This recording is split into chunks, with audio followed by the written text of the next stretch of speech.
noite. Né, quero desejar uma boa noite para vocês, uma feliz semana, e que nesses tempos de dificuldade, né, não vou dizer para vocês que está fácil, mas que a gente consiga ter um bom aproveitamento aqui da questão acadêmica, da questão jurídica, porque embora sejam tempos de desafios, que eu também nunca tinha dado aula online, mas eu tenho visto isso como um ponto positivo, né? Claro que eu prefiro a aula presencial, isso aqui me dá 3 vezes mais trabalho do que ir aí dar aula lá na UniFCV, mas tem sido legal essa experiência das aulas online. Não vai ser o resto da vida, mas nesse período de quarentena, nesse período de coronavírus, eu acho que é a melhor alternativa para nós, professores, e para vocês como corpo docente, porque até o presente momento não está sendo perdido o calendário, né? E vocês que são formandos, eu acho que é bem importante não perder calendário, porque quando eu fiz direito na UEM, eu passei por aquelas 2 greves de 6 meses e depois a outra de 3 meses, e com isso eu perdi 1 ano no final, né? Então, vocês que são quintoanistas, eu acho que vocês estão ainda todos estão no lucro, mas o 5º ano principalmente, porque, quer dizer, o coronavírus vai passar, gente. Mais dia ou menos dia, mais mês ou menos mês, ele vai passar. E vocês são formandos desse ano, né? Tipo, terminam esse ano. Então, como não estão perdendo o calendário, com certeza, vocês vão pular grau na época oportuna. Então, isso eu acho bem importante, acho que é válido o esforço de todo mundo que está fazendo, para que a gente prossiga, né? Ainda que seja ainda o mês de abril inteiro, não sei como é que vai funcionar maio. Eu acho que a questão das provas, não sei, eu vi que a Priscila também já mandou no grupo para vocês, que então no primeiro bimestre a gente vai ter só a nota do trabalho, depois vai repetir a nota da prova do segundo bimestre para os 2 bimestres. Eu acho que isso ajuda, facilita para o aluno, né, que é um problema menos para quem não vai poder fazer prova presencial agora nesse mês, né? Que, querendo ou não, as nossas avaliações eram agora no final de abril. Então, isso tudo é importante. Olharam no Moodle os slides que eu postei? Eu estou com eles abertos aqui e vou seguir eles, embora, quer dizer, eu descer, hoje de manhã eu estava sem, adivinha o que eu estava sem? Eu estava sem o Código de Defesa do Consumidor, que estava lá no carro, mas daí eu desci agora há pouco e busquei, porque tem algumas coisas importantes para a gente falar do CDC. Então, a aula 5, ela está postada lá no Moodle, tem lá o link do Google Meet dessa aula, que depois eu vou postar ela gravada, né, se der tudo certo a gravação. E coloquei o link lá também para que vocês possam estar acessando o Código de Defesa do Consumidor direto lá do Planalto do Senado, né, que está atualizado. Eu já preciso fazer eu deveria fazer uma errata, na verdade, devia tirar o material e consertar e postar de volta, mas como não deu tempo, eu fiquei a tarde toda fora, vai ter um slide ali que a gente vai estar, aquele slide são os artigos 8º, artigo 9º e artigo 10º. E lá naquele slide, é um slide que já estava pronto, deve estar pronto de 2016 ou 2017. O artigo 8º teve teve uma lei de 2017, a 13486, que desmembrou o parágrafo único em parágrafo 1º e parágrafo 2º. Então, nos slides ali, no material que eu postei, isso aí está desatualizado. Boa noite, pessoal. Está desatualizado e lá consta apenas artigo 8º com parágrafo único. Então, acessem ali pelo link, ou se você tiver com o VADME, com o CDC, que já seja depois de 2017, vai estar atualizado. Então, já estou fazendo essa errata, não sei se eu vou arrumar o material ou não vou arrumar o material, porque, quer dizer, se alguém já imprimiu, também não adianta lá muita coisa. Mas, então, já fique essa informação agora, que a hora que a gente chegar ali nesse slide que eu estou dizendo, aí a coisa fica certa, que eu devo ter pego aquele quadro de 2016 ou 2017. Daí, na preguiça de digitar os artigos de novo, acabei aproveitando o quadro. Então, a hora que chegar nisso, eu mostro para vocês, mas se vocês estiverem com a legislação atualizada, vocês vão ver que já o parágrafo único foi desmembrado em parágrafo 1º e parágrafo 2º, mas já a gente vê isso. A aula passada, a gente conversou, se vocês forem me acompanhar aí pelo slide, eu até repeti aquele quadro que começava a aula passada. Por quê? Aquele quadro, na aula passada, nós falamos de princípios gerais do CDC. Então, princípios gerais no Código de Defesa do Consumidor. Hoje, nós vamos falar de direitos básicos do consumidor no Código de Defesa do Consumidor. Depois ainda tem princípios específicos e princípios complementares. Os princípios específicos e os complementares é pouca coisa. Então, pelo andar da carruagem, que foi a aula no 5º ano matutino, eu acredito que a gente vai, no máximo, avançar aí no primeiro, segundo inciso do artigo 6º, que são os 2 primeiros direitos básicos do consumidor. Então, eu acredito que na quarta-feira que vem, a gente vai terminar essa aula dos direitos básicos do consumidor e vai encerrar princípios, tanto os específicos quanto os complementares. Então, estou fazendo essa explicação para você entender de onde a gente está partindo, o que vai acontecer nessa aula hoje. Então, o item 1, eu marco ali como sendo introdução. E daí, se você tiver com o slide aberto, você vai pensar assim, nossa, mas o Juliano, toda a aula, ele fala a mesma coisa, ele começa no mesmo ponto. Não é que eu começo no mesmo ponto. Eu sempre tento contextualizar para você, aluno, para você que está aí começando a estudar o direito do consumidor, qual é o cenário jurídico, qual é o ambiente que surgiu essa necessidade de ter uma codificação, de ter uma proteção diferenciada para essa classe de pessoas, assim, chamadas de consumidores. Então, pode ver aí no slide 1, que eu estou te lembrando mais uma vez que através dos meios de produção de massa que aconteceram depois da Revolução Industrial, depois da Revolução lá da questão do carvão e do aço, foi-se necessário fazer uma legislação ou qualquer outra coisa nesse sentido que viesse o que era equilibrar aquela relação entre, eu vou chamar já de fornecedor e consumidor, mas na verdade era quem fabricava, né, e as pessoas que queriam consumir. Então, desde essa época aí que começamos a fabricar em escala, né, aqui no Brasil, especialmente depois da Segunda Grande Guerra, então foi-se necessário criar uma legislação que viesse a proteger, que viesse a equilibrar essas relações jurídicas. A gente tem que pensar que o direito, ele sempre busca, a gente fala em equidade, né, mas eu acho que não é bem equidade, a gente busca um equilíbrio, né, então a gente, porque, na verdade, a equidade é tratar os desiguais de forma desigual, para que todos tenham os mesmos direitos. Então, pensando aqui em direito do consumidor, nós para poder reequilibrar essa questão entre fabricante e quem quer consumir, foi-se necessário criar-se direitos que protegesse esse indivíduo. Aqui no Brasil, graças à Constituição de 88, lá no artigo 5º, inciso 32, trouxe que seria dever do Estado a proteção do consumidor. Estando isso inserido na Constituição, então os direitos do consumidor, que para o ordenamento jurídico brasileiro, ele é entendido como um direito fundamental.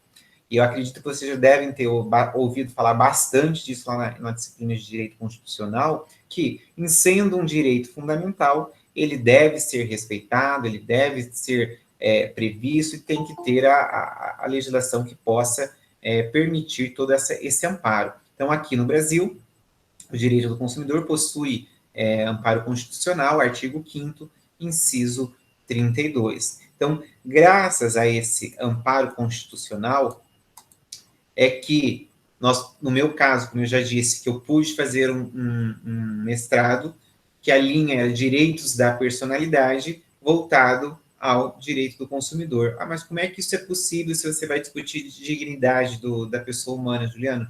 Isso é possível porque, em sendo o direito do consumidor um direito fundamental, então, se é um direito fundamental, a dignidade da pessoa humana também é um direito fundamental, então fica tudo mais ou menos na mesma linha de raciocínio, e por isso que é possível você fazer uma dissertação de mestrado numa linha de direitos da personalidade e tratando-se de direito do consumidor. Tanto isso é verdade que o próximo slide eu mostro ali que o Carlos Alberto Bittar, ele divide os direitos básicos do consumidor em duas espécies: os direitos básicos materiais e os direitos básicos, que ali eles chamam de instrumentais. Eu vou chamar de processual. Por quê? Os direitos básicos materiais, então, o material é a lei, é aquilo que já foi legislado, aquilo que já está certo, aquilo que a gente quer, na verdade, aplicação.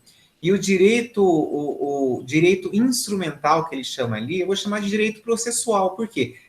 Os instrumentos para que você consiga fazer com que aquilo que foi legislado, aquilo que está pronto, seja realmente aplicado, seja realmente cumprido. Lá no mestrado, o Sesumar divide a dissertação, divide o programa de mestrado em parte material, metade das vagas é direito material, metade das vagas é direito instrumental. A minha linha de estudo, a minha linha da dissertação foi a linha 2, que é instrumentos, que é os instrumentos da efetivação dos direitos da personalidade. Então, aqui nos direitos fundamentais, nos direitos básicos do consumidor, também haveria essa possibilidade, essa divisão, como eu estou dizendo para vocês. Quando você pensa em direito material, que protege o consumidor, você está pensando em legislação. Quando você pensa em direitos básicos instrumentais, você está pensando em instrumentalizar a possibilidade da aplicação daquele direito já legislado. Isso aqui é só apenas uma classificação para que vocês possam entender, e se puderem fazer essa anotação também é de muito boa valia. E daí, antes da gente entrar efetivamente nos direitos básicos do consumidor, que seria, nós vamos conversar hoje sobre o artigo 6º, eu preciso lembrá-los do artigo 7º. Mas por que você vai lembrar a gente do artigo 7º? Se você puder pegar o seu código e dar uma olhadinha, eu não vou fazer a leitura do artigo 7º, senão você fica com preguiça e depois não olha. Mas é importante você dar uma olhadinha. O artigo 7º do Código de Defesa do Consumidor vai estar dizendo o quê?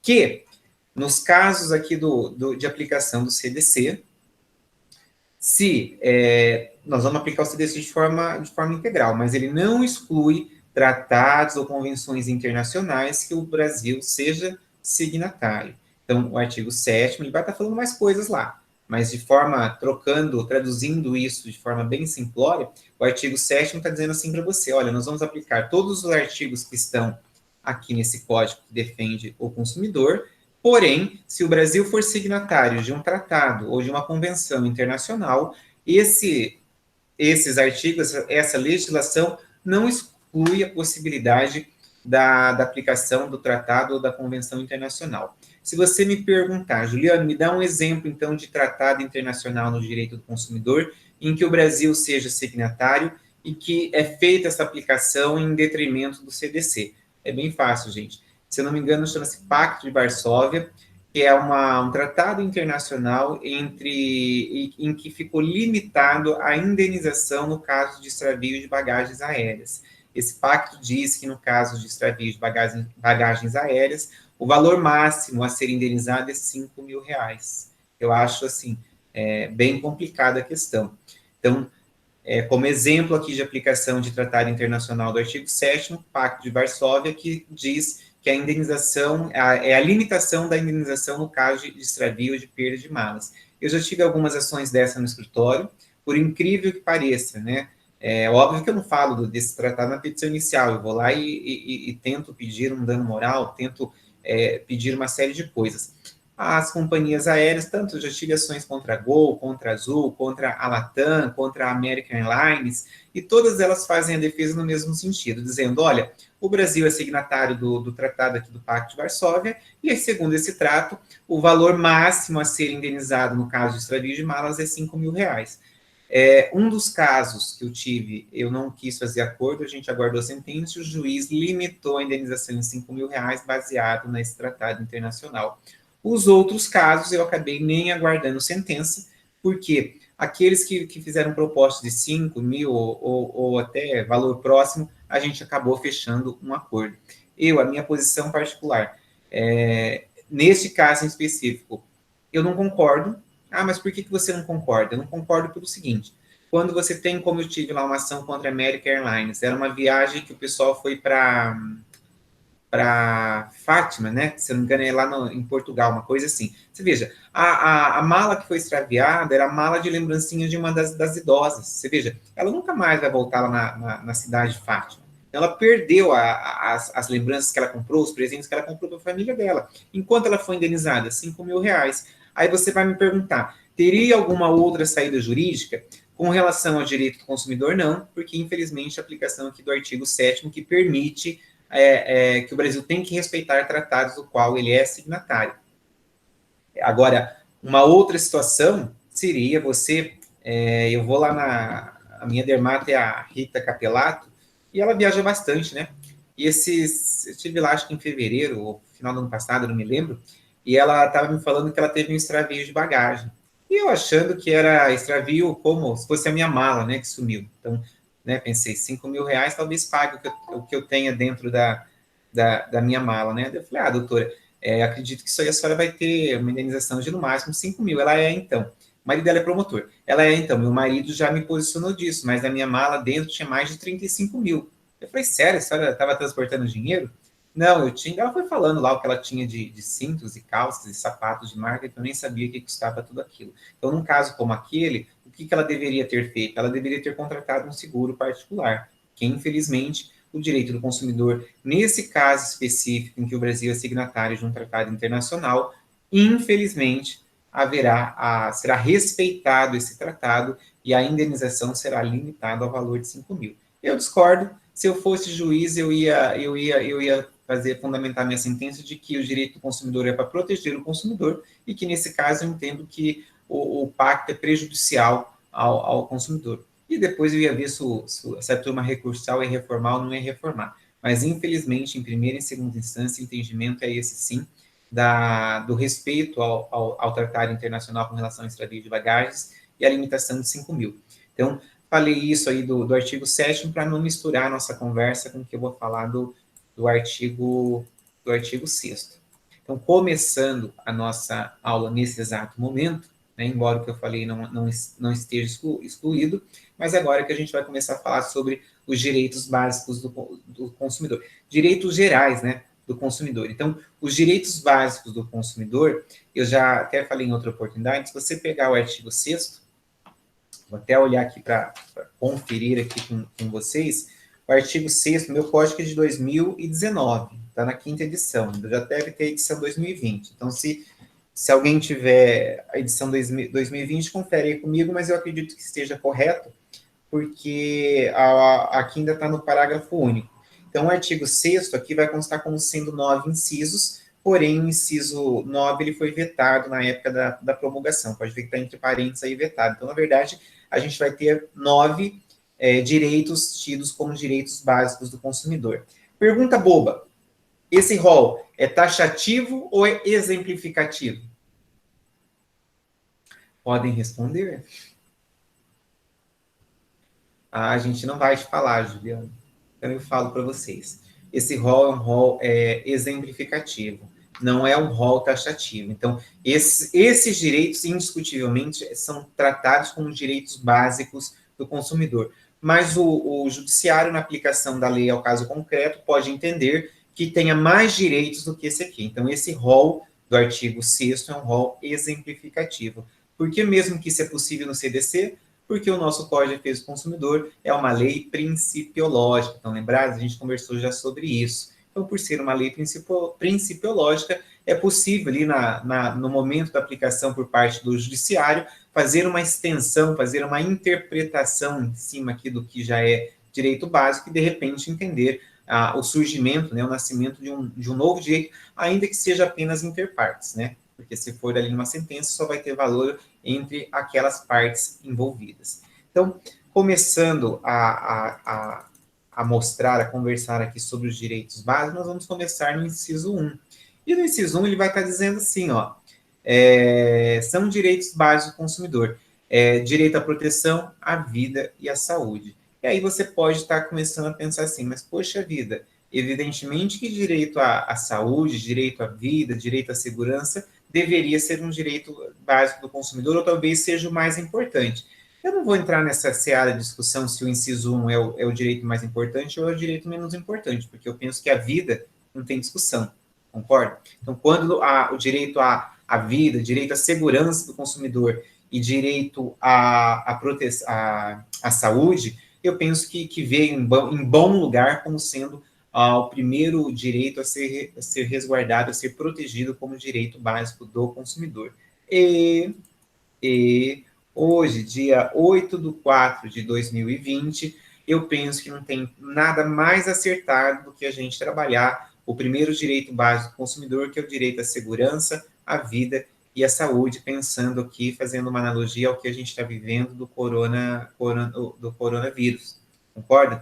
Que os estabelecimentos empresariais ou comerciais estão voltando a trabalhar, estão voltando a fazer a prestação de serviço, estão voltando a vender produtos, e nós temos aí o primeiro inciso do artigo 6º, que diz que é direito básico do consumidor, direito à segurança, direito à vida, direito à, à, à vida, segurança e à saúde. Então, pensando nisso, a gente vai conseguir conversar bastante coisas atuais relacionadas com esse primeiro direito básico do consumidor. Eu não vou seguir aqui, passar já para o inciso 2 nem nada, pelo seguinte: o direito à vida, à segurança e à saúde, se você estiver com o código aberto, você vai ver que os direitos básicos dos consumidores estão no capítulo 3º. Se você olhar um pouquinho abaixo, no meu código está até na mesma página, ó. Se você olhar um pouquinho abaixo, você vai ver que o capítulo 4, ele vai estar dizendo assim, ó, da qualidade de produtos e serviços, da prevenção e da reparação de danos. O que isso quer dizer? Isso quer dizer que o inciso 1º, que eu acabei de ler para vocês, dizendo aí que o inciso 1º diz que é direito, né, direito básico do consumidor, a proteção à vida, segurança e saúde, no CDC, esse direito à vida, à segurança e à saúde, ele já vem sendo trabalhado no capítulo 4. Então, eu vou partir aqui do inciso 1 e vou passar para o capítulo 4, por quê? Porque daí já é a sequência, depois a gente retoma ali o inciso 2. Então, olhando aí para o capítulo 4, que o título dele diz assim, da qualidade de produtos e serviços e da prevenção de reparação de danos. Então, esse capítulo 4, ele está inserido aí no nosso Código de Defesa do Consumidor em respeito, em garantia ao inciso 1º do artigo 6º, que diz que é direito básico do consumidor, direito à segurança, à vida e à saúde. O inciso 6º, eu vou dizer uma coisa para vocês. Eu tenho para mim, e eu já vi isso, alguns doutrinadores já vi escrevendo também sobre isso, que o artigo 6º ele funciona como um índice dentro do Código de Defesa do Consumidor. Por quê? Todos esses direitos básicos do consumidor, eles vão sendo tratados ao longo do código. Então, o primeiro direito tido como um direito básico, o direito à vida, segurança e saúde, já vem aqui na sequência, que é o primeiro capítulo depois do capítulo que trata dos capítulos básicos. Então, o capítulo 4 é o artigo 8º, artigo 9º, artigo 10º, e seria o artigo 11, mas o artigo 11 foi vetado lá pelo Collor na época da promulgação do Código. Então, na verdade, nós vamos ter 1, 2, 3 artigos que tratam de forma específica, que garantem, que trazem aqui obrigações ao fornecedor e direitos ao consumidor, pensando em resguardar o primeiro direito conhecido como direito básico do consumidor, que é o direito à segurança, à vida e à saúde. Então, façam essa anotação, porque é bem importante. Na sequência, para quem estiver aí com o slide, é esse quadro que eu estou dizendo, que ali, quando eu estou falando em artigo 8º, ali está desatualizado. Ali está artigo 8º, parágrafo único, e se você tiver com o CDC na sua mão, você vai ver que a lei 13.486 de 2017 alterou o parágrafo único do artigo 8º, desmembrando ele. Na verdade, a redação original do parágrafo único passou para o parágrafo 1º e foi inserido o parágrafo 2º, que já já a gente vai chegar nessa conversa. Então, façam essa anotação, porque eu devo ter printado, ter copiado esse quadro aí de slides de anos anteriores, porque a lei é de 3 de outubro de 2017. Então, com certeza, em 2017, quando eu dei aula dessa matéria, que né, nós estaríamos conversando no começo do ano, não havia ainda o parágrafo 2º. Então, eu não sei de onde que eu peguei esse quadro, mas certamente foi de material produzido em 2017, porque em 2018 e 2019 eu me lembro que eu já tratei desse parágrafo 2º, que a hora que eu for falar, vocês vão pensar. Mas é claro que tinha que ter o parágrafo 2º.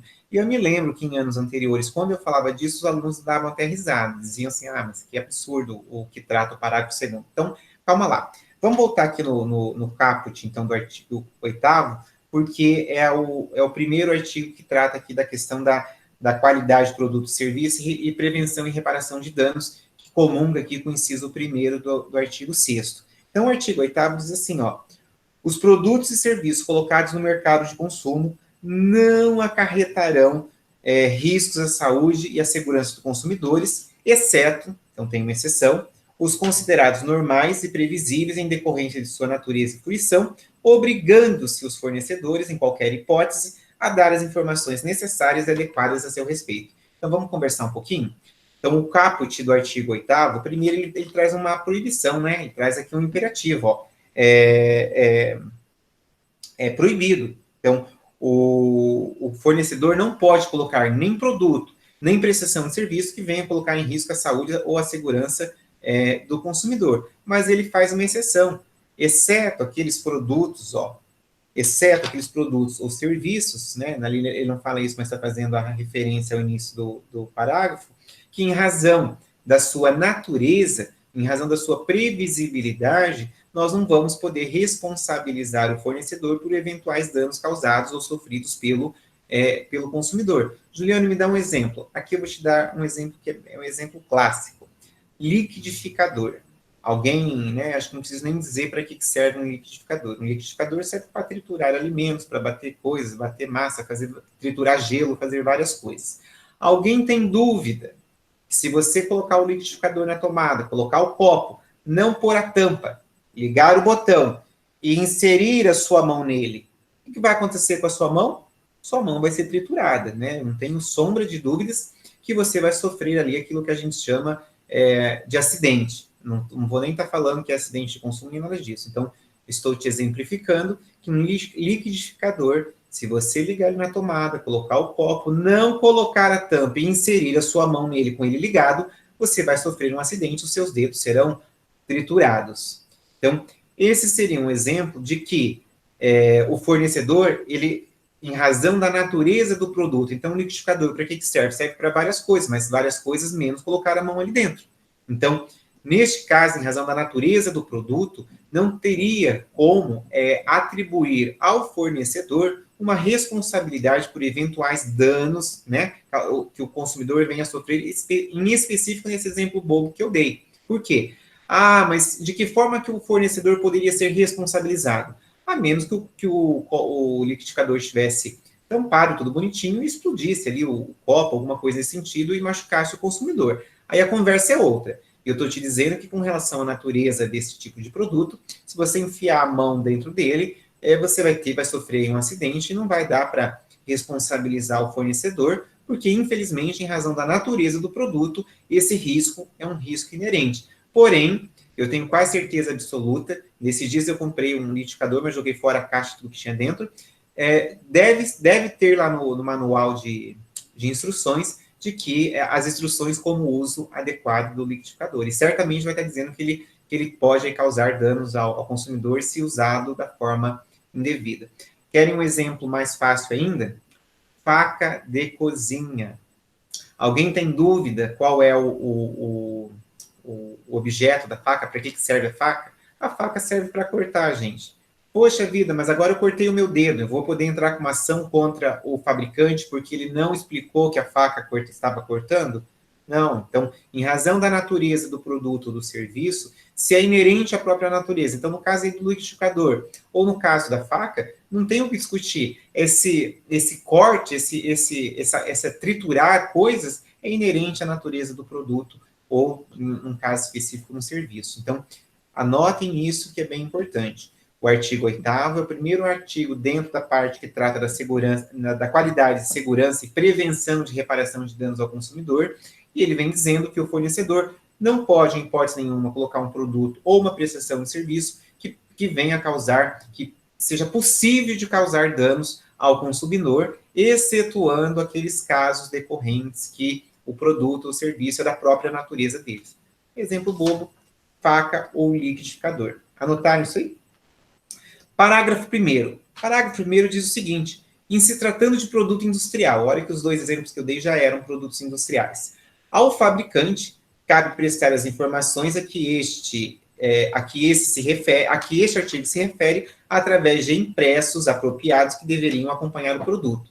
Então, eu não vi, porque eu estou dizendo que eu joguei fora a caixa com tudo que tinha dentro, mas certamente na caixa ali do liquidificador vinha no manual de instruções um informativo dizendo que aquele equipamento serve para triturar produtos e que deve ser usado por pessoas que não seja criança, né, colocar fora do alcance das crianças, e que se ele usado de forma indevida pode vir a causar um dano. Certamente tem isso. Faz muito tempo que eu também não compro faca, né, e faca normalmente nem vem na caixa, até porque é indiscutível qual é o dever, qual é a função aí de uma faca, mas certamente, se você procurar aí no site da Tramontina, achar lá facas para churrasco, você vai encontrar na descrição do produto que o produto tem uma lâmina afiada e que ela tem a destinação ao corte. Então, não é uma questão de resguardar o fornecedor, mas é uma questão de natureza do próprio produto. E o Código de Defesa do Consumidor, que era o que estava no parágrafo único, que agora está no parágrafo 1º, diz que, em se tratando de produtos industrializados, cabe ao fabricante a informação por meio aí de encartes ou da forma que seja adequada para que o consumidor tome ciência dessa possível risco, né? Risco de dano, risco de proteção aí à sua integridade física que ele possa vir sofrer. Parágrafo 1º. Professor. Oi. É o Fábio. Eu posso considerar esses produtos, um exemplo, que vem no rótulo, bebidas alcoólicas, cigarro, dentro desse artigo?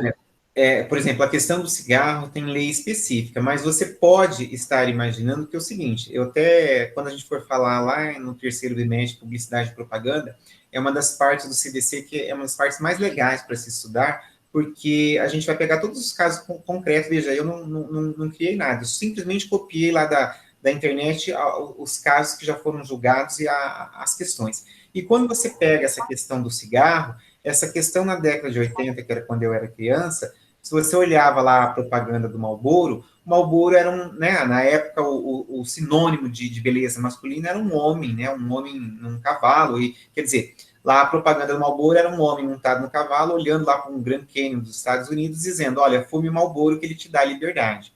E isso era uma propaganda publicitária da década de 80, antes do CDC, antes de uma série de coisas. Hoje, essa propaganda, primeiro que agora no cigarro, né, eu não fumo, mas eu sei que está escrito que é proibido fumar e coloca aquelas imagens horrorosas. Por quê? Hoje, uma propaganda com um cara montado num cavalo de cigarros seria considerada uma propaganda, não é enganosa, uma propaganda abusiva. Por que abusiva? Porque ela fere a questão aí da saúde do consumidor. Então, quando você está pensando em cigarro, em bebida alcoólica, tem lei própria e a destinação seria outra. Mas quando você está pensando que, olhando aqui para o artigo 7º, entendeu? Em que o fornecedor não pode colocar no mercado de consumo produto ou serviço que venha causar danos à saúde do consumidor, exceto aqueles decorrentes da própria natureza, então, a cerveja. Não é todo mundo que toma cerveja e bate o carro, concorda? Não é todo mundo que toma cerveja e desenvolve aí uma cirrose, mas no rótulo da cerveja atualmente vem escrito beba com moderação, né? E acho que até outras coisas. Em específico do cigarro vem todos aqueles deveres. Então, na verdade, é uma comungação entre o que está aqui dos artigos 8º ao artigo 10º, com mais o que a gente vai conversar lá no terceiro trimestre, que é entendido como propaganda abusiva. Ah, por que é abusiva? Porque está mexendo, está colocando em risco a saúde do consumidor. Hoje nós temos mais coisas, Fábio. A gente tem a questão do glúten, né? A questão do açúcar, que mais que como é que quem não pode comer celíacos? Como é que chama? Tem alguém que também não pode comer uma outra substância e que agora tudo isso tem que estar no rótulo dos produtos. Então, isso aqui é um direito e é um dever do fornecedor colocar tudo isso de forma adequada, de forma clara, em respeito à saúde, à segurança e à vida do consumidor. Certo isso? Entendi. E daí, façam essa anotação porque ele naquele quadro está falando. O artigo 8º, em 3/10/2017, foi promulgada, né, a Lei 13.486, que fez essa mudança aqui no CDC. Pegou o parágrafo único e transformou ele em parágrafo 1º e inseriu o parágrafo 2º. E o parágrafo 2º diz o seguinte: o fornecedor deverá higienizar os equipamentos e utensílios utilizados no fornecimento de produtos e serviços ou colocados à disposição do consumidor e informar de maneira ostensiva e adequada, quando for o caso, sobre o risco de contaminação. Então, vejam, por isso que eu estou falando, ali está faltando esse parágrafo 2º. Só que eu me lembro que dei isso o ano passado, em 2019, também em 2018, porque eu me lembro que os alunos riam quando eu falava do exemplo. E qual é o exemplo que eu usava, que é o que o Fabrício Bolzan usa no livro dele? Ele dizia justamente que os supermercados deveriam higienizar os carrinhos e as cestinhas de compra. Então, quando eu falava isso em 2018, 2019, o aluno pensava assim, professor, você acha que o o Supermufato, o Condor, os hipermercados vão estar pensando em esterilizar carrinho, né, higienizar cestinha para você pegar? Veja, é um direito entendido como direito básico, direito à vida, à segurança e à proteção do consumidor. Nesse momento que a gente está vivendo de coronavírus, você tem dúvida que isso aqui é um direito básico seu? Você vai dizer, mas isso aí é uma questão de pandemia, claro, não vamos ser tão inocentes assim, evidentemente uma pandemia, então nas três ordens aí, tanto municipal, estadual e federal, todo mundo está tomando essas providências, mas faz de conta que não fosse uma pandemia, né, que fosse uma questão de contaminação, assim como acontece em consultório odontológico, em clínicas que que faz exame de sangue, né, você pode lá, ou descartado, mas já tem casos na jurisprudência de contaminação de consumidores. Então, nesse sentido, é que esse parágrafo 2º foi inserido, o exemplo clássico é o supermercado, mas eu estou até fazendo aí uma extensão pensando aí em outros fornecedores. Você vai dizer, mas o dentista é profissional liberal, não vai dar para ter a responsabilidade objetiva. Não, é verdade, mas a responsabilidade objetiva é uma medida com relação à inversão do ônus da prova e outras coisas. Não está dizendo que ele não vai ser responsabilizado, né? Isso tem que ficar claro, que não é o momento ainda, mas que a responsabilidade objetiva ou a subjetiva apurada mediante culpa do profissional liberal não está isentando ninguém de responsabilidade. Se o cara for responsável, ele vai ter que indenizar. Então, esse parágrafo 2º, quando ele foi aqui colocado pela Lei 13.486 de 2017, ele veio no sentido de estabelecer ao consumidor, que é um direito dele, né, que seja esterilizados os produtos ou serviços disponíveis a serem prestados a ele, ou ainda, se houver a possibilidade de contaminação, que ele tem que ser advertido, que ele tem que ser avisado. Não pensando no coronavírus, mas pensando que, sei lá, por exemplo, vai no supermercado, é um ambiente refrigerado, onde os vírus, né, se propagam muito bem. Então, se não fosse o coronavírus, mas fosse um outro vírus, uma outra coisa, uma outra bactéria decorrente, por exemplo, do açougue lá do supermercado, eles teriam que tomar providência, teria que ter um cartaz avisando, porque é direito básico do consumidor que produtos ou serviços sejam higienizados. Vocês querem ver onde é que foi a aplicação disso? Não sei se vocês compram carne em mercado ou em açougue, não sei se vocês se lembram, tinha uma máquina que passava o bife, né? Era tipo, batia o bife, não sei se vocês lembram disso. Não tem mais. Por que não tem mais? Não tem mais em respeito a esse parágrafo 2º. Por quê? Porque aquele tipo de máquina, ela não era higienizada, ela não era limpa quando colocava lá o seu bife, a sua carne. Então, passava lá o que vendia para mim, ali de repente podia sentar uma mosca, alguma coisa, e depois, ou ter uma contaminação por bactéria, ou por qualquer outro corpo esquisito ali, e depois ia você, que era também consumidor, ia comprar, e seu bife era contaminado ali, porque a coisa não tinha uma higienização adequada. Podem ver que não tem mais. A menos que você compre num açougue de vila, alguma coisa nesse sentido, e que ele também tem isso aí lá dentro. Mas em mercados eu tenho certeza absoluta, porque eu já reparei, e é em respeito a esse parágrafo 2º, que diz que produtos e serviços dispostos, né, expostos ou colocados aqui à disposição do consumidor, eles devem ser higienizados, ou que deve ter a informação clara e ostensiva para o consumidor de que existe o risco de contaminação. Então, ficou claro que o parágrafo 2º? Ninguém fala nada? Devem ter deixado a tela aberta e foram assistir a novela? Conversem aí comigo. Sim! Ô louco, sim, foram assistir a novela? Não, assiste a aula aqui comigo, que é importante. Ficou claro. É importante, porque senão depois vocês não vão querer voltar nessa matéria e a gente está andando com o calendário com a matéria. Artigo 9º. Mas você vai ficar lendo os artigos? Não, são só 3 artigos que tratam aí da questão da segurança e saúde do consumidor. Artigo 9º. O fornecedor de produto e serviço potencialmente nocivo ou perigoso à saúde ou segurança deverá informar de maneira ostensiva e adequada a respeito de sua nocividade ou periculosidade, sem prejuízo da adoção de outras medidas cabíveis em cada caso concreto. A gente até falou um pouquinho disso, mas ele vem reforçando aquilo que eu estava tentando exemplificar no parágrafo 2º. Se houver a necessidade, veja, eu não consigo higienizar. Então, veja, eu já limpei os carrinhos do supermercado, já passei álcool 70, já fiz tudo que tinha para fazer. Eu não consigo zerar essa possibilidade de contaminação ou essa possibilidade de qualquer outra coisa. O que eu tenho que fazer? Qual é a minha obrigação como fornecedor? Eu tenho que te informar, você que é consumidor, de forma ostensiva. O que é forma ostensiva? Forma ostensiva não é eu colocar uma frasezinha lá no meu Instagram comercial ou lá no meu Facebook comercial, você não está vendo.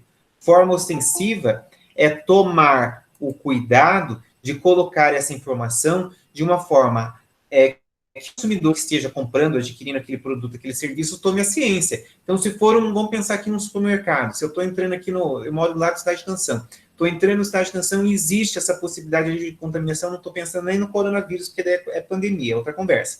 Mas digamos que existisse a possibilidade de contaminação por qualquer outro vírus, qualquer outra coisa ali que fosse responsabilidade do fornecedor tomar conta. O que ele deveria fazer? Ele deveria tomar as medidas de segurança de acordo com o parágrafo 2º do artigo 8º e, em respeito ao artigo 9º, teria que colocar cartazes, teria que colocar panfletos, teria que abordar o consumidor na porta, dizendo, olha, cuidado, se você estiver passeando aqui dentro, por exemplo, você pode ser contaminado. Vejam que parece absurdo isso que eu estou falando aqui no Brasil, não tanto agora por causa do coronavírus, mas vejam que a questão lá do Japão da contaminação do Covid-19, ela foi menor, porque a cultura deles é que na primeiro sintoma de gripe, a pessoa ela já coloca máscara para ela não transmitir a gripe para outra pessoa. Nós não temos essa cultura no Brasil. Não acho que vai ser o coronavírus que vai mudar isso, embora um monte de gente vai morrer. Então, essa questão do artigo 9º, que coloca como direito básico, veja, ele vem como um H, aqui ele aparece como um dever do fornecedor, mas ele está dialogando com o inciso 1º do artigo 6º, que diz que é direito à proteção, à vida e à segurança do consumidor. Então, quando houver essa possibilidade, esse risco iminente, ainda que seja de forma em abstrato, o fornecedor é obrigado a colocar essas informações de forma ostensiva e clara. Eu não posso falar mais ou menos, tipo, olha, seu consumidor. Talvez, não.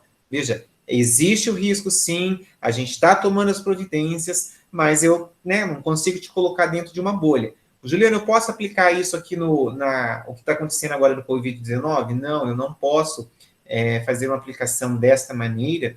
Por quê? Porque é um caso de pandemia. Então, eu não fui no mercado ainda, mas já vi no jornal falando, devia até gente postando foto, que no Cidade de Canção eles instalaram aquelas barreiras de acrílico entre o caixa e os clientes. Eu achei bem válido pelo seguinte, já imaginou se eu vou ali, o caixa tosse em cima de mim e eu pego o Covid-19 deles? Eu poderia invocar ali uma responsabilidade do fornecedor? Olha que situação complicada. Por isso que eu digo, na questão de pandemia eu acho difícil, porque nenhum juiz vai atribuir essa responsabilidade ao fornecedor. Mas se não fosse uma questão de pandemia, uma questão de saúde pública, como é o Covid-19, talvez se você conseguisse fazer essa prova, eu poderia vir aqui fazer essa responsabilização, hein? Por quê? E daí, veja, entra numa outra esfera de discussão.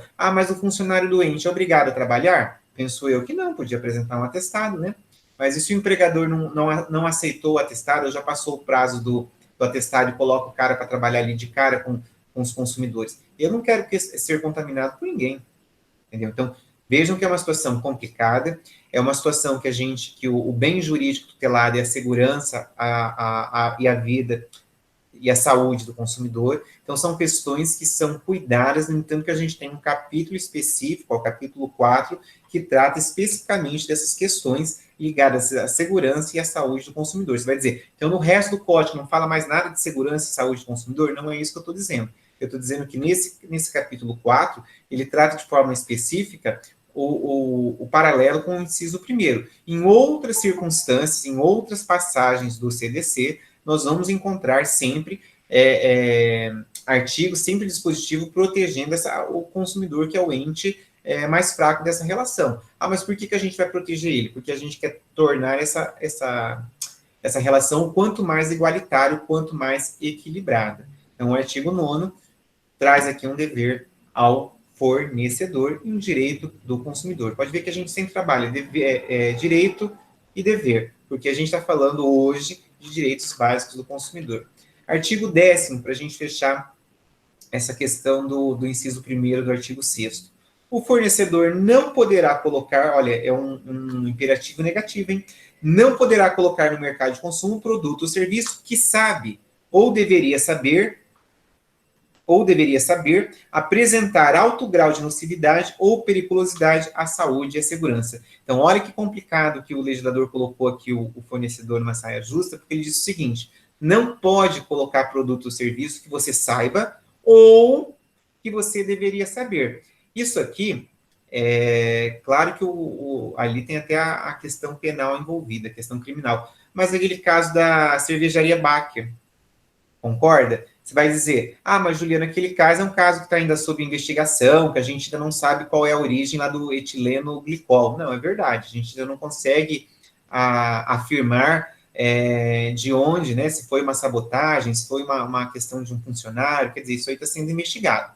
Mas deixando a investigação de lado, olhando só para a questão aqui do problema, veja, não tem como o fornecedor, naquele caso, desvincular. Você vai dizer, mas ele não sabia que tinha a contaminação pelo etileno glicol. Não, mas ele não precisava saber, o Código de Defesa do Consumidor diz que é obrigação, que ou ele sabe ou ele deveria saber. Então, lá não é ainda bem isso, porque lá a gente, né, estão apurando e verificando que me parece que envolve ali uma questão de sabotagem industrial ou tem funcionário envolvido, alguma coisa nesse sentido. Mas olhando só para o lado do direito do consumidor, o fornecedor não pode, em hipótese nenhuma, colocar um produto ou um serviço no mercado que possa vir a causar danos à saúde ou à segurança do consumidor. Mas eu não sabia. Não é excludente de ilicitude ou excludente de responsabilidade do fornecedor nesse caso. Mais para frente, a gente vai ver quais são as únicas excludentes do fornecedor, mas aqui não é. Então, sempre vai haver a responsabilização do fornecedor se ele colocar um produto ou um serviço que ele deveria ou que ele sabia que poderia causar um dano aí à segurança ou à saúde do consumidor. Então, vejam que a gente tem um dispositivo legal que trata disso. Nesse momento de pandemia, acredito que não seja necessário nem invocar essa questão da relação de consumidor, porque eu acho que você consegue invocar a questão constitucional, que acho que é um direito maior até do que o direito do consumidor, mas em outros casos específicos você estaria fazendo aplicação aqui direta do artigo 8º, do artigo 10, do artigo 9º e do artigo 10º. O artigo 10, ele ainda tem 3 parágrafos. Vamos lá. Parágrafo 1º. O fornecedor de produto e serviço que posteriormente à introdução do mercado de consumo tiver conhecimento da periculosidade que apresentem, deverá comunicar o fato imediatamente às autoridades competentes e aos consumidores mediante anúncios publicitários. Então, o parágrafo 1º, ele traz aqui mais uma obrigação. Então, eu sou fornecedor, então digamos que eu sou lá da cervejaria Baker, eu não sabia que tinha a contaminação. Você vai dizer, mas você deveria saber. Olha, cerveja não é para estar contaminada com etileno glicol. Então, não se enquadra no caput, então, pera lá, o legislador veio e trouxe uma obrigação ao fornecedor. Então, a partir do momento, senhor fornecedor, que o senhor tomar conhecimento desse possível dano, dessa possível situação de machucar, de causar danos à saúde do consumidor, você tem que, olha a palavra, olha o imperativo, imediatamente. Então, eu não tenho que esperar, imediatamente eu tenho que comunicar às autoridades competentes. Então, lá no caso, sei lá, se você aqui em Maringá, uma contaminação de qualquer cervejaria dessa, tem que comunicar à Secretaria de Saúde, Vigilância Sanitária, Secretaria, de repente, até de Saúde Estadual, né, e outros órgãos competentes. Quer dizer, a gente vai ter que ver quem é competente para fazer essa fiscalização. E vejam que o parágrafo único diz que não adianta só avisar os órgãos de proteção, tem que avisar o consumidor. E, mediante aí os anúncios publicitários, seja Facebook, Instagram, televisão e rádio, tem que colocar o consumidor a par desse problema que possa vir a acontecer com um produto ou um serviço seu. Querem ver uma situação que também é comum? Várias montadoras já fizeram, não é isso aqui, mas dá para usar com relação à segurança e à saúde. Várias montadoras já fizeram o que eles chamam do inglês recall, né? Aqui a gente fala recall, é o recall de veículos, já viram? Veículos que não acionam airbag, teve um daquele como é que chama aquele carro? Do CrossFox, para mexer no negócio do banco, cortava o dedo dos consumidores. Esses dias teve da Honda, para mexer também no cinto de segurança, não sei o que lá. Por que você acha que a montadora está fazendo uma coisa como essa? Porque ela é boazinha? Ela quer que você volte lá para a gente dar um cafezinho e ver se vende um carro novo para você? Não, senhor. Tem a parte específica que a gente vai ver lá para frente para tratar dessa questão do recall, mas como é que eles te informam disso? Eles te informam pelos meios de comunicação. Não passa uma propaganda no horário nobre lá na Rede Globo? Ah, Juliana, eu não assisto Rede Globo. Não, tudo bem, mas a grande população só assiste TV aberta. Então, na Rede Globo passa em horário nobre uma informação de que os proprietários dos veículos, chassis número tal a número tal, compareçam à concessionária para que façam a substituição lá dos itens da garantia ou de tudo mais. Sem entrar na discussão do recall, se é prazo, não é prazo, só pensando aqui na questão da informação. Você veja, eles vêm em respeito ao parágrafo 1º do artigo 10º, de que o quê? A partir do momento que ele toma ciência desse problema, desse risco à saúde ou segurança do consumidor, ele tem que informar as autoridades competentes e informar o consumidor. Pergunta boba. Veio lá, a Honda informou que eu deveria levar meu carro lá para fazer uma conferência no cinto de segurança e eu não levei. E sofri um acidente, o cinto de segurança desafivelou e eu me machuquei. Eu perco meu direito a discutir porque eu não levei o carro lá substituir as peças? Dormiram? Eu não perco o meu direito, entendeu? Então, o dever de informação está aqui no parágrafo 1º do artigo 10º, mas o fato de eu não ter conseguido levar o carro lá, eu não perco o meu direito de depois reclamar, o meu direito depois de buscar uma indenização, entendeu? Então, isso fique claro. Parágrafo 2º. Olha que interessante isso aqui. Eu, particularmente, eu acho que não precisava nem estar escrito, mas para vocês verem como é complicada essa relação de consumo no Brasil, o legislador falou, pera lá, eu vou escrever para que não tenha sombra de dúvidas. Parágrafo 2º diz o seguinte, os anúncios publicitários a que se refere o parágrafo anterior serão veiculados na imprensa, rádio e televisão às expensas do fornecedor do produto ou serviço. Ou seja, quem vai pagar a conta pela publicação não é a prefeitura, não é o Estado, não é a União, e sim o fornecedor do produto ou serviço. Eu penso que isso é uma situação que seria indiscutível, mas se está legislado aqui, é porque já teve, ou foi necessário isso aqui, ou para que não gerasse uma discussão maior ali do fornecedor, dizendo, não, mas isso aqui é dever do município informar, é dever do... Não é dever de ninguém não, meu querido. Você é fornecedor, então tem um problema aqui no seu produto ou na sua prestação de serviço, então você tem que, primeiro, informar as autoridades competentes, segundo, informar o consumidor, terceiro, quem vai pagar a conta dessa informação é você, eu não tenho nada a ver com isso. Então, está legislado, olhem aí no seu código, faça essa anotação, que depois, mais para frente, o dia que, né, um dia a gente vai fazer alguma avaliação ainda da nossa matéria, da nossa disciplina, isso aqui é uma boa pergunta, né? Pedindo para você indicar onde está o fundamento legal e por quê. Parágrafo 3º, para a gente terminar essa questão do inciso 1º. Sempre que tiverem conhecimento de periculosidade do produto ou serviço, a saúde ou a segurança dos consumidores, a União, os estados, o Distrito Federal e os municípios deverão informá-los a este respeito. Veja que aqui a gente podia até fazer uma analogia para a questão do Covid-19. Você vai dizer, mas isso é pandemia, é saúde pública. Não, é verdade, é pandemia, é saúde pública, mas se não fosse uma questão de saúde pública, uma questão de pandemia, tanto o município, quanto o Estado, quanto a União teria o dever de informar os consumidores sobre determinada circunstância, ou determinado produto que possa vir causar danos à sua saúde. O Covid eu não vou usar ele como exemplo, porque eu acho que não é a aplicação de direito aqui da questão, que isso aí está envolvendo já uma questão internacional, né? Então, eu acho que não é um exemplo aqui do parágrafo 3º. Mas se você pensar numa escala um pouco menor aí, não no Covid-19, você consegue fazer aqui a aplicação do parágrafo 3º, que diz que é dever dos estados, municípios, Distrito Federal e a União a fazer a informação aí direta ao consumidor se eles tomarem ciência de situação ou produto que possa vir ou comprometer a segurança e a integridade do consumidor. Então, voltando aqui para que não fique dúvidas do que eu estava falando. Nós estamos conversando sobre o primeiro direito básico do consumidor, que é o direito à segurança, à vida e à saúde.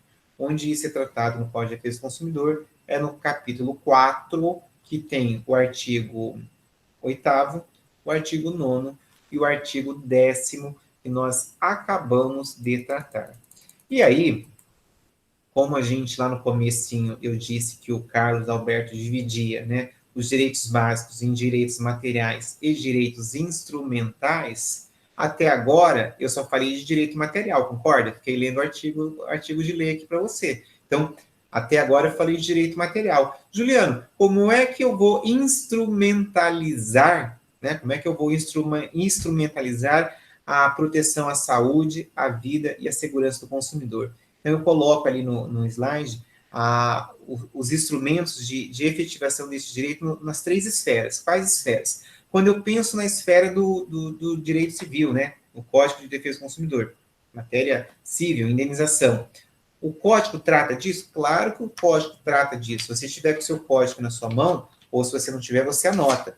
Do artigo 12, artigo 12, ele vai estar dizendo da responsabilidade do fato ou do produto e do serviço. Então, do artigo 12 ao artigo 17, 17 vai estar falando do consumidor por equiparação. Todos esses artigos, o que acontece? Aqui vai aparecer a responsabilidade objetiva do fornecedor. Não é o momento oportuno, mas eu vou fazer uma explicação aqui superficial para vocês, porque não adianta a gente ir abrindo as portas e não ir fechando. A responsabilidade objetiva do fornecedor seria o quê? Então, faz de conta que eu fui lá e comprei essa caneta. Essa caneta, eu espero, né, espera-se que esse produto, ele escreva, ele saia a tinta da ponta dele. Então tá, comprei essa caneta, essa é a minha expectativa quanto consumidor. A caneta não escreve. Como assim a caneta não escreve? A caneta é nova, eu não a derrubei, eu não fiz nada, eu simplesmente abri, coloquei a tampa aqui e ela não escreve. Quando isso acontece, entendeu? Então, pera lá. Então, vamos pegar uma outra caneta. Então, faz de conta que essa caneta aqui é boa e essa caneta aqui é a caneta que não escreve. Então, o que é responsabilidade objetiva, Juliano?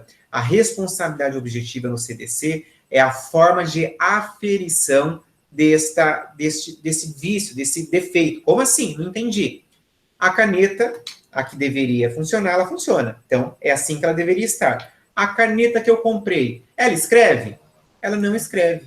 Então, se ela não escreve, eu estou fazendo uma aferição objetiva. Mas espera lá, o fabricante não vai poder vir e discutir, dizer que essa caneta não escreve porque ela ficou presa lá na greve dos caminhoneiros e a carreta ficou no sol 3 dias e com isso secou a tinta? Veja, a responsabilidade objetiva, ela tira do círculo de discussão qual é o motivo da caneta não funcionar. Eu simplesmente tenho a caneta boa e a caneta que tem um problema. Elas são iguais? Não, elas não são iguais. Então, essa aferição é de forma objetiva. Isso é responsabilidade objetiva no CDC. Isso aqui é um grande direito do consumidor. Então, eu gostaria bastante que vocês anotassem que a responsabilidade objetiva que está inserida no artigo 12 ao artigo 17 do CDC é um dos instrumentos de efetivação ou de cumprimento, né, de resguardar os direitos básicos do consumidor. No caso aqui, eu estou falando da proteção à vida, saúde e segurança. Mas você vai ver que vão ter outros direitos que nós vamos invocar aqui a responsabilidade objetiva. Feita esta anotação, aí eu vou para a esfera administrativa, né? Como é que eu vou efetivar a proteção aqui dos direitos do consumidor com relação à vida, segurança e saúde na esfera administrativa? Então, anotem só o número do artigo e, se possível, tiverem com o código para dar uma olhada, porque na nossa disciplina, felizmente, nós vamos trabalhar apenas até o artigo 54. Por que até o artigo 54? Porque a partir do artigo 55, ele vai estar tratando das sanções administrativas. Aí você vai dizer, Juliano, mas a gente não precisa estudar as sanções administrativas? Não, porque não é você, consumidor, que vai tomar providência com relação à sanção administrativa, concorda? Quem vai tomar a iniciativa aqui, quem vai resolver, quem vai aplicar as sanções administrativas não é você não tem poder coercitivo, não tem esse poder ao consumidor. Isso aqui vai ser o órgão competente. Então, anotem lá. Na esfera administrativa, pensando em resguardar, né, em proteger os direitos à saúde, à segurança e à vida do consumidor, o artigo 58, isso aí está certinho no código, né? Ele diz o seguinte, que o artigo 58 prevê as penas de apreensão, inutilização de produtos, por proibição de fabricação de produtos, de suspensão de fornecimento de produto ou serviço, de cassação do registro público e revogação da concessão ou permissão de uso serão aplicadas pela administração. Ou seja, ele está dizendo que a administração pública ou ente, a autoridade competente poderá confiscar, revogar, cassar o seu direito ali à prestação do serviço ou ao produto colocado no mercado. E isso acontece por quem? Pela vigilância sanitária. Algumas vezes é o PROCON que faz a intervenção, a fiscalização, né? Você vai dizer, mas o PROCON, ele multa ele só as questões financeiras. Não, tem questões de saúde também, gente. Não sejam inocentes. Então, nessa questão de saúde, vocês lembram da história do papelão na salsicha? Veja, é uma questão de saúde, entendeu? Mas foi a vigilância sanitária. Até depois foi a vigilância sanitária, mas a primeira autoridade que foi ali acionada foi o PROCON. Então, eu gostaria que vocês anotassem que, na esfera administrativa, o instrumento de efetivação lá da proteção à saúde e segurança do consumidor seria o exemplo do artigo 58, que concede ao ente público ou à autoridade competente o poder de confiscar, o poder de apreender, de inutilizar produtos e serviços que venham causar riscos à segurança ou à saúde do consumidor. Eu não sei se vocês acompanharam aquele caso lá da Baker, era a vigilância sanitária que estava recolhendo as cervejas. A princípio foi recolhida amostras pela polícia, né, para poder ali embasar o laudo técnico da contaminação, mas os demais produtos foram apreendidos pela vigilância sanitária. Então, veja, é um ente administrativo que está tomando uma medida coercitiva, né? Não estou te perguntando se você concorda com a retirada da cerveja ou não, estou indo lá e estou buscando, né? Viram que não sei se vocês ouviram o prefeito falar que no caso aqui em Maringá, de desrespeito ao decreto de fechamento aí do comércio, ele poderia suspender o alvará do estabelecimento. Com base no que ele pode fazer? Com base no artigo 58. Mas Juliano, mas é uma questão de pandemia. Sim, o coronavírus é uma questão muito séria. Mas, de forma um pouco mais simplória, se você for imaginar, por que o prefeito pode cassar o alvará de um determinado estabelecimento? Com base no artigo 58. Você está fazendo uma prestação de serviço ou vendendo aí um produto que pode vir a causar a contaminação, pode vir a causar aí prejuízo, está colocando em riscos a saúde do consumidor. O que eu faço? Já que você não quer me obedecer, eu não posso mandar te prender, mas eu posso cassar o seu alvará. Então, vejam que tem fundamento legal, sim, e infelizmente tem ali a competência para ser feito. Mas o fornecedor depois vai entrar com mandado de segurança e vai anular. Olha, se vai anular, eu não sei. Eu sei que o embasamento daria para a gente buscar aqui pelo 58 do CDC. Não é um exemplo dos mais adequados aqui para estar pensando, né? Porque coronavírus é uma situação muito séria. Mas dá para mais ou menos dialogar com a questão. Então, depois da esfera administrativa, está faltando uma ainda. Qual esfera está faltando, Juliano? A esfera penal. Mas o Código de Defesa do Consumidor vai tratar da questão penal? Vai também. Mas pelo mesmo motivo do artigo 58, que seria, não é você, consumidor, que vai tomar providência penal, providência criminal contra o fornecedor. Quem vai ter que fazer isso aqui é ou a autoridade competente ou o Ministério Público. Então, nesse sentido, eu peço para vocês, vocês não vão enxergar, mas vai estar no título 3, dos artigos 63 a 66 e 68 do Código de Defesa do Consumidor, ele prevê as sanções penais contra o fornecedor que possa vir a colocar em risco a saúde ou a segurança ou a vida do consumidor. Então, nós não vamos estudar isso aí na graduação, porque, infelizmente, você não tem a capacidade jurídica, não tem como consumidor, para poder estar invocando as sanções penais. Você pode fazer mandar um ofício, fazer um requerimento junto ao Ministério Público, uma denúncia, isso aí você pode.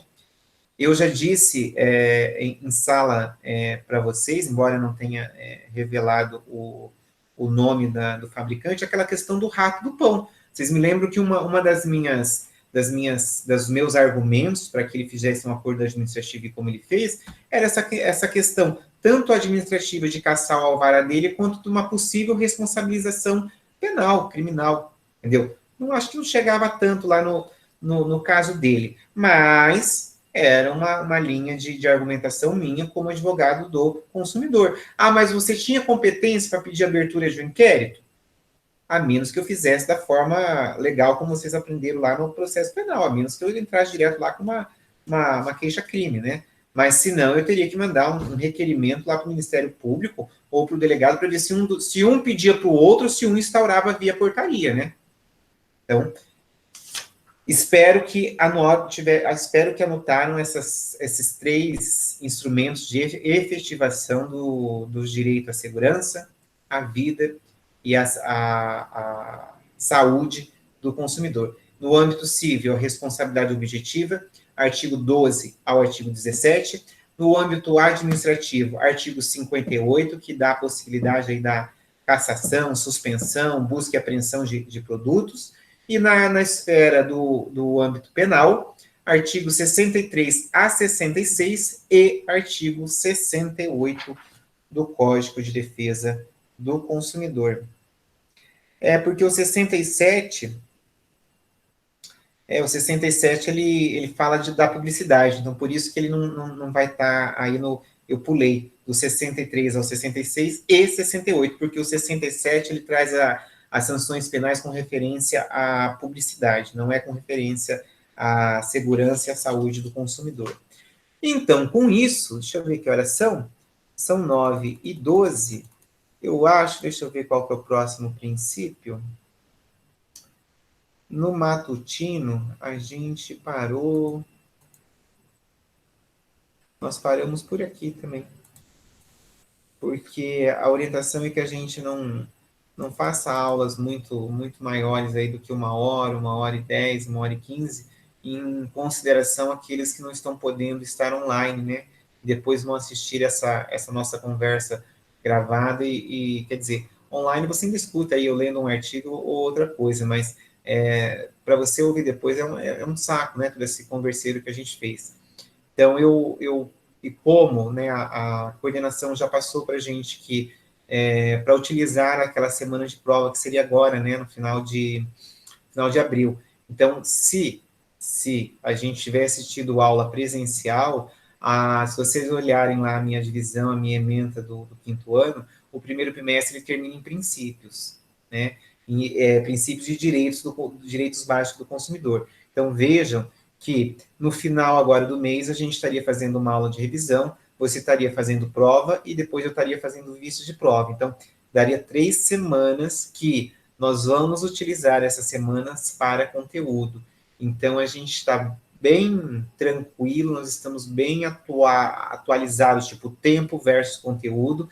Então, eu não vou avançar nos princípios, aqui nos direitos básicos, vai dizer, nossa, mas você gastou uma aula falando do direito à segurança, à vida e à saúde do consumidor. Esse é um dos princípios mais importantes, gente. Os outros, se você for descendo aí os meus slides, vai ver que tem no máximo 1 ou 2 slides por cada um dos outros princípios. Por quê?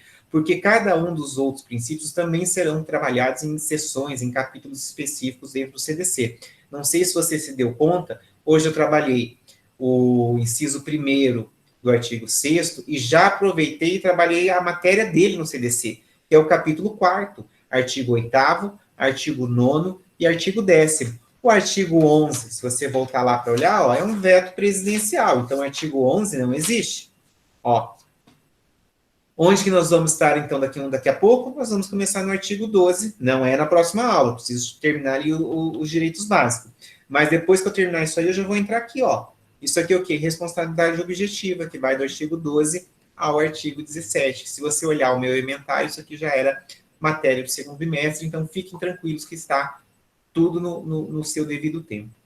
Alguém quer fazer algum questionamento, alguma pergunta? A gente não quer perguntar nada, Juliana. Olha, o pessoal né, coloca kkk. Podem perguntar, nós estamos aqui para conversar. Se fosse em sala, perguntava, né? Porque também nessa velocidade que eu fui, né, é impossível não ficar clara a informação, a nossa conversa. Então, se ninguém for perguntar mais para mim, entendeu? Queria pedir para vocês, que vocês, quem pode, né, fique em casa. Queria desejar para vocês um bom feriado, embora, né, para quem está em casa, igual, um bom feriado de sexta-feira santa, que é essa semana, um bom sábado de aleluia e uma feliz Páscoa para vocês. Que nesse momento de dificuldade, eu me coloco inteiramente à disposição para o que você possa haver precisar de mim, tanto academicamente, juridicamente, quanto até se precisar de uma palavra de conforto, me mande ali um WhatsApp, um e-mail, que na medida do possível que eu puder te ajudar, você pode contar comigo. Eu penso que a palavra do momento deveria ser, ou deve ser, união. União de povos, união de população, união de professor com aluno, união, porque o Covid-19 está aí. Infelizmente, os meios de comunicação eles não trazem a posição correta, a informação adequada, e a coisa não é brincadeira. Eu sei que todo mundo está sofrendo, aí no começo da aula, eu fiquei até falando, antes de vocês entrarem, eu estava falando para o Fábio, o prejuízo material, o prejuízo financeiro é indiscutível, não é isso que eu estou discutindo, todos vamos perder, entendeu? Todos, não existe ninguém, acho que a única pessoa que está ganhando no supermercado e farmácia que está vendendo, o resto todo mundo vai perder.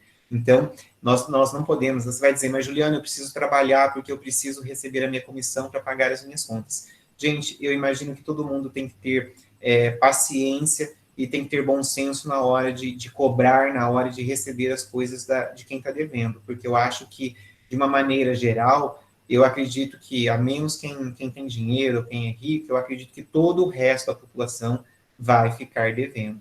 Então, peço a vocês que se mantenham unidos aí como comunidade acadêmica, como acadêmicos, e que siga, né, na quarentena, para quem pode, e que me coloco à disposição, e a gente vai estar seguindo aí o calendário acadêmico, por permissão do MEC, e para vocês que são quinto anos, é a melhor coisa que podia acontecer. Quando eu digo melhor coisa, não é a pandemia, é seguir o calendário, porque, querendo ou não, vocês precisam se formar esse ano. E até o ano que vem não vai ter mais coronavírus, não vai ter mais nada disso, você vai abrir o seu escritório de advocacia. Feliz Páscoa para vocês. E vou postar a aula aqui, se deu tudo certo. É verdade, nós estamos todos no mesmo barco e não tem como correr. E daí vocês podem, se tiverem dúvida, podem ir me mandando por WhatsApp. Então, o trabalho bimestral, sabe aquelas questões? Não tem umas questões que foi feita em sala um dia que eu não fui ainda? Eu vou pegar ali de quem fez, porque eu acho que eu já tenho algumas aqui que eu preciso lançar. Vou lançar, é que não está podendo lançar no Jacad ainda por uma questão lá da faculdade, mas já eu vou lançar. E os que não tiverem feito, eu vou abrir no Moodle. Nós vamos resolver a questão do trabalho, entendeu? Fiquem tranquilos. Então, isso aí a gente ainda vai combinar e você vai ter uma nota aí com relação ao nosso trabalho, com relação a alguma atividade que a gente vai fazer ainda nesse nosso mês que ainda está longo. Beleza? Mas fiquem tranquilos que nesse momento difícil, que é um momento bem difícil, nós não, quando eu digo nós, eu já estou até falando em nome dos outros, ninguém vai aqui penalizar aluno por trabalho, por uma série de coisas. Nós temos que se manter unidos, temos que estudar, cumprir o calendário, que vai ser o melhor para todo mundo. Daqui a pouco a pandemia vai passar e as nossas vidas voltarão à rotina, e daí aqueles que não estão assistindo às aulas, aqueles que estão levando a coisa do jeito que querem levar, eles serão prejudicados, né? Embora as aulas estão sendo postadas, material postado, eu particularmente acho que a coisa, minha opinião, acho que a coisa está indo, da parte acadêmica, está indo muito bem. Não sei aí da parte de vocês, está muito difícil para estudar. Da minha parte, eu estou me esforçando e facilitando para que a gente tenha o conteúdo aí ministrado. Beleza? Até mais, então. Até quarta-feira que vem, que daí a gente segue ali com os direitos básicos do consumidor. Eu vou continuar falando do inciso 2º do artigo 6º, beleza? Boa noite. Até quarta-feira, então, a gente vai combinando.